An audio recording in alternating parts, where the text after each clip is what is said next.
Well, it was a little bit more, than more like 3 years ago when you saw, a 20% increase in a year. But right now the dynamic is, it really depends on the city.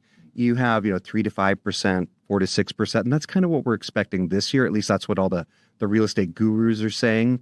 But, you have those hot markets. You still look at parts of Plano, still look at parts of Frisco, and you will sell over asking price, within 3 to 5 days if you price it right, which is crazy, and you'll have multiple offers. So, depending on the city and the area, markets kind of still a little bonkers.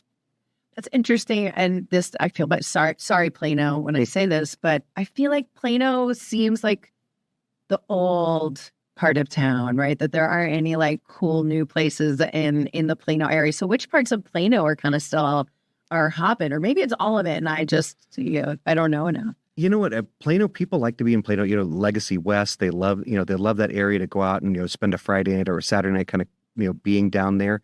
It's also really convenient. You're close to the airport. You've got not only manufacturing that's not that far away, but you have lots of headquarters in that area. So people want to live close to work. And, they don't want to commute 30, 40, 50 minutes like, when I was back in, that state I was talking about earlier. They want to be, 15, 20 minutes from the office. And so Plano is, very popular for that. And, some people just love that older style home and those, rich, mature trees. So, it's a pretty neat town.